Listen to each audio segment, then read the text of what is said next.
आजपासून आपण इतिहासाच्या विभागाचा अभ्यास सुरू करीत आहोत. उत्पत्ती ते अनुवाद हा नियमशास्त्राचा विभाग आहे आणि आजपासून आपण इतिहासाचा विभाग सुरू करीत आहोत. आणि आजचं आपलं पुस्तक आहे यहोशुवा. यहोशुवापासून पुढे हा इस्रायलाचा इतिहास आहे. याला इतिहासाचा विभाग असं म्हणतात. आणि पहिला भाग जो यहोशुवाच्या पुस्तकात सुरू होतो तेव्हापासून पुढील 5 पुस्तकामध्ये इस्रायल राष्ट्राची उभारणी कशी झाली हे सांगितलेलं आहे. यहोशुवा, शास्त्रे, रूथ, पहिला आणि दुसरा शमूएल ह्या 5 पुस्तकामध्ये इस्रायल राष्ट्राची उभारणी आहे. आणि यहोशुवाच्या पुस्तकामध्ये मोशेच्या मृत्यूनंतर यहोशुवाला कसं परमेश्वराने मोशेच्या जागेवर नेमलं, कसं त्याने इस्रायल लोकांना वतनाच्या देशात नेलं, ते काबीज केला, तो देश काबीज केला, लढाई केली आणि इस्रायल लोकांच्या 12 वंशाला कसा वाटून दिला, या विषयाच्या घटना आहेत. आणि यहोशुवाच्या पुस्तकाचा काळ हा 25 वर्षाचा कालावधी आहे. आणि याच्यावरून मुख्य धडा हा आहे की देव त्याचा योग्य माणूस त्याचं कार्य पुढे नेण्यासाठी कसा नेमतो, कसं त्याची निवड करतो आणि कसं त्याला तयार करतो आणि त्याच्या योजना सिद्धीस नेतो. आता यहोशुवाच्या सुरुवातीला जर आपण वाचलं तर मोशेच्या मृत्यूनंतर परमेश्वर यहोशुवाशी बोलत आहे. यहोशुवाच्या पुस्तकाचे खरं तर 4 विभाग आहेत, 4 भाग आहेत. पहिला भाग अध्याय 1 ते 5 याच्यामध्ये परमेश्वराने यहोशुवाला केलेली आज्ञा, कसं त्याला धीर देऊन तयार केलं, त्याची नेमणूक केली, त्याच्यानंतर त्याने कशा रीतीने ते हेर पाठवले तो देश हेरण्यासाठी, त्याच्यानंतर इस्रायल लोकांनी त्यांनी यार्देन नदी कशी ओलांडली, कसे ते स्मारकं बांधले आणि त्यांचं समर्पण केलं. म्हणजे वतनाचा देश किंवा परमेश्वराने सांगितलेला तो कनान देश काबीज करण्यासाठी, हस्तगत करण्यासाठी देवाने कसं त्याच्या माणसाला यहोशुवाला तयार केलं आणि त्याने इस्रायल लोकांना कसं तयार केलं, ही त्यांची तयारी आहे. अध्याय 1 ते 5 मध्ये हा पहिला भाग. दुसरा भाग आहे अध्याय 6 ते 9 आणि ह्या अध्यायामध्ये कशा रीतीने यहोशुवा आणि इस्रायल लोकांनी तो देश काबीज केला, त्याच्यातले वेगवेगळे शहरं, पहिलं यरीहो, नंतर आई, नंतर गिबियोन येथील लोक, यांना कसं काबीज केलं, त्यांना ताब्यात घेतलं, त्यांच्यावर विजय मिळवला लढाई करून. हे अध्याय 6 ते 9 आणि 10 ते 12 मध्ये आहे. म्हणजे दुसरा जो विभाग आहे की तो प्रदेश जिंकणं. दुसरा विभाग आहे अध्याय 6 ते 12 म्हणजे वतनाचा देश जिंकणं, कसा त्यांनी तो जिंकला. आणि मग अध्याय 13 ते 22 मध्ये तो देश जिंकल्यानंतर यहोशुवाने इस्रायलच्या 12 वंशजांना कशा रीतीने तो वाटून दिला, त्यांची वाटणी कशी केली, त्याचे 3 टप्प्यामध्ये आहे. पहिल्या टप्प्यामध्ये 13 ते 17 मध्ये काही वंशजांना त्याने तो वाटला, रौबेन, गाद, मनस्से, कालेब वगैरे. नंतर दुसरा टप्पा 18 ते 19 आणि तिसरा टप्पा 20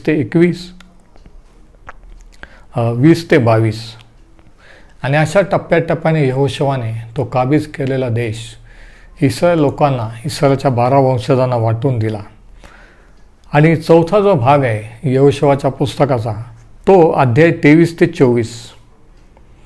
आणि अध्याय 23 आणि 24 मध्ये यहोशुवाच्या आयुष्यातले ते शेवटचे दिवस, त्याने इस्रायल लोकांना दिलेली शेवटची आज्ञा, शेवटचं आव्हान आणि परमेश्वराच्या सेवा करण्याविषयी दिलेल्या सूचना हे आहे. म्हणजे 23 आणि 24 या शेवटच्या अध्यायामध्ये, शेवटच्या विभागामध्ये यहोशुआने इस्रायल लोकांना दिलेला इशारा किंवा वॉर्निंग आहे. तर असे हे 4 भाग आहेत. पहिला भाग अध्याय 1 ते 5 यहोशुआची नेमणूक आणि लोकांची तयारी. दुसरा भाग अध्याय 6 ते 12 शत्रूवर विजय मिळवणे किंवा तो देश काबीज करणे. अध्याय 13 ते 22 मध्ये त्या देशाची वाटणी इस्रायलच्या 12 वंशजांना. आणि 23 आणि 24 अध्यायामध्ये यहोशुआने देवाच्या लोकांना दिलेल्या आज्ञा आणि मार्गदर्शक सूचना. आता तुम्हाला देवाचा सेवक किंवा देवाची सेवा करण्याची इच्छा आहे काय? देवाची सेवा करण्यासाठी काय लागतं? आपण एखाद्या विशिष्ट घराण्यात जन्म घ्यावा लागतो की आपल्याला उच्च शिक्षण असावं लागतं? असं काही असतं का? आपल्याला काही विशेष ज्ञान किंवा फार आपण हुशार पाहिजे असं असतं का? तसं काही नाही. यहोशुआला ज्यावेळेस परमेश्वराने निवडलं, हे परमेश्वराने त्याला निवडलेलं आहे. आणि म्हणून देवाची सेवा करण्यासाठी, त्याचं कार्य करण्यासाठी देवाकडून आपली निवड होणं आणि आपली निवड झालेली आहे याची खात्री होणं हे गरजेचं आहे. आणि एकदा आपल्याला कळलं की देवाने आपल्याला निवडलेलं आहे, एकदा खात्री झाली की मग आपण निर्भयपणे, निर्भीडपणे त्याने दिलेलं कार्य करू शकतो. आता यहोशुआ कोण होता? आपण जर वाचलं निर्गम 24 आणि 13 आणि निर्गम 33:11 मध्ये, तर यहोशुआ हा मोशेचा मदतनीस होता. तो महान संदेष्टा मोशे, ज्याच्याद्वारे देवाने नियमशास्त्र दिलं, ज्याच्याशी देव समोरासमोर मित्राप्रमाणे बोलत असे, त्याचा असिस्टंट किंवा त्याचा मदतनीस हा यहोशुआ होता असं शास्त्र सांगतं. म्हणजे यहोशुआ मोशेच्या हाताखाली लहानचा मोठा झालेला आहे. तो मोशेच्या संगतीत सहवासात राहिल्यामुळे त्याला माहीत होतं की देवाने काय सूचना दिलेल्या आहेत. तो मोशेच्या जीवनावरून बरंच काही शिकलेला होता. देवाची सेवा करण्यासाठी देवाचे जे सेवक आहेत त्यांच्या सानिध्यात राहणं, त्यांच्याकडून शिकणं हे गरजेचं असतं. आणि यहोशुआ मोशेकडून शिकलेला होता. तो त्याच्या मदतनीस होता, म्हणून तो त्याच्या संगतीत, त्याच्या सहवासात राहत होता. आणि ज्यावेळेस मोशे मरण पावला त्यावेळेस परमेश्वराने काय म्हटलं बघा. अनुवादाचं पुस्तकाचा 31वा अध्याय आणि 14वे वचन. मोशेचं मरण जवळ आलेलं होतं आणि परमेश्वर मोशेला सूचना देत होता. कारण मोशे आणि इस्रायल लोक वतनाच्या देशाच्या बॉर्डरवर, किनाऱ्यावर येऊन पोहोचलेले होते. परंतु मोशेने चूक केल्यामुळे आता मोशे त्यांना वतनाच्या देशात घेऊन जाणार नव्हता. म्हणून परमेश्वराने काय आज्ञा केली बघा. अनुवाद 31:14. मग परमेश्वराने मोशेला सांगितले की तुझा अंतकाळ समीप आला आहे, तर यहोशुआला बोलव आणि तुम्ही दोघे दर्शन मंडपात हजर व्हा, म्हणजे मी त्याला ताकीद देईन. मग मोशे व यहोशुआ दर्शन मंडपात हजर झाले.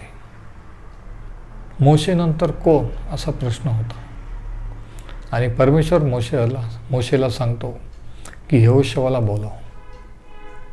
म्हणजे यहोशुआची निवड ही परमेश्वराकडून झालेली आहे. आणि त्याला नेमणूक करण्यासाठी, त्याची अपॉइंटमेंट करण्यासाठी परमेश्वर मोशेला सूचना देतो. आणि मग 23वे वचन बघा. अनुवाद 31 आणि वचन 23. मग त्याने नूनाचा पुत्र यहोशुआ याला आज्ञा केली की खंबीर हो. त्याने म्हणजे परमेश्वराने. खंबीर हो, हिम्मत धर, कारण जो देश मी इस्रायल लोकांना शपथपूर्वक देऊ केला आहे त्यात तुला त्यांना घेऊन जायचं आहे. मी तुझ्याबरोबर असेन. बघा. आणि या ठिकाणी आपण पाहतो की यहोशुवाचं ऑर्डिनेशन झालं, त्याची दीक्षा झालेली आहे. परमेश्वराने पाचारण केलं, परमेश्वर त्याच्याशी बोलला आणि त्याची खात्री करून दिली, म्हणजे त्याच्या मनात शंका राहू नये की मी देवाने निवडलेला आहे का. आणि मग त्याची नेमणूक केली. आणि नेमणूक केल्यानंतर परत एकदा परमेश्वराने त्याला धीर दिला आणि काय म्हटलं बघा, ज्यावेळेस देव त्याच्या माणसाची नेमणूक करतो त्याच्या कार्यावर, त्यावेळेस परमेश्वर त्याच्याबरोबर राहण्याचं अभिवचन देतो. यहोशुवा 1 आणि याच्या पहिल्या वचनापासून आपण वाचू.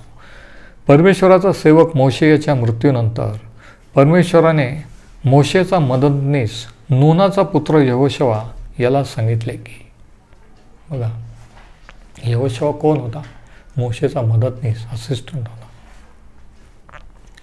एक रहस्य, एक गुज हे आहे की देवाच्या अभिषिक्त सेवकाच्या संगतीत जर आपण राहिलो तर त्यांचा अभिषेक आपल्याला प्राप्त होत असतो. त्यांच्याकडून आपल्याला परमेश्वर शिकवत असतो आणि आपल्याला निवडून आपली नेमणूक करत असतो. वचन 2, माझा सेवक मोशे मृत्यू पावला आहे, तर उठ, इस्रायल लोकांना जो देश मी देत आहे त्यात या सर्व लोकांसह यार्देन उतरून जा. बघा आता परमेश्वर यहोशुवाशी बोलत आहे. त्याच्यावर एवढी मोठी जबाबदारी अचानक तरुणपणे येऊन पडलेली आहे आणि एवढ्या लोकांना घेऊन आता पुढं जायचं आहे. तो वचनाचा देश जिंकायचा आहे, लढाईचं करायची आहे. मोशेकडून राहिलेलं काम हे पूर्ण करायचं आहे. परंतु ही जबाबदारी असताना परमेश्वर सांगतो की मी तुझ्याबरोबर आहे. वचन 3, मी मोशेला सांगितले होते त्याप्रमाणे ज्या ज्या ठिकाणी तुमचे पाऊल पडेल ते ते ठिकाण मी तुम्हाला दिलेलं आहे. बघा ते त्या ठिकाणी जाण्यापूर्वी, लढाई करण्यापूर्वी परमेश्वर म्हणतो मी ते दिलेलं आहे. आणि मग 5वं वचन बघा, तो म्हणतो की तुझ्या हयातीत तुझ्यापुढे कोणाचाही टिकाव लागणार नाही. जसा मोशाच्या बरोबर मी राहिलो तसाच मी तुझ्याबरोबर राहीन. आता हे फार महत्त्वाचं होतं. हे शब्द यहोशुवाच्या दृष्टीने फार फार महत्त्वाचे, धीर देणारे होते. कारण जो देश देण्याविषयी या लोकांच्या वाडवडिलांना मी अनभाग केली आहे तो तू त्यांना वतन करून देशील. मात्र तू खंबीर हो व हिंमत धर आणि माझा सेवक मोशे याने तुला दिलेले नियमशास्त्र सगळे मान्य करून पाळ. ते सोडून उजवी डावीकडे जाऊ नको, म्हणजे तू जाशील तिकडे तुला यशप्राप्ती घडेल. आता परमेश्वराने यहोशुवाची नेमणूक केली, परंतु नियमशास्त्र जे मोशेच्या द्वारे दिलं होतं, परमेश्वर म्हणतो की ते नियमशास्त्र तो मनापासून पाळ. म्हणजे बघा देवाची सेवा करण्यासाठी, सेवा करायला तयार होण्यासाठी त्याचं वचन तितकंच महत्त्वाचं आहे. परमेश्वर यहोशुवाशी बोलत आहे, परंतु त्याच्या वचनात मनन करायला देखील त्याला सांगत आहे. आणि यहोशुवाच्या पुस्तकाचा मुख्य विषय आहे विश्वासाने विजय आहे. विश्वासाने विजय मिळतो. काही महत्त्वाचे तत्त्व आपल्याला यहोशुवाच्या पुस्तकातून शिकायला मिळतात जे आजही आपल्या जीवनात लागू आहेत. पहिलं हे की परमेश्वर जे करण्याविषयी आश्वासन देतो ते तो पूर्ण करतो. म्हणजे परमेश्वर जे बोलतो ते करतो.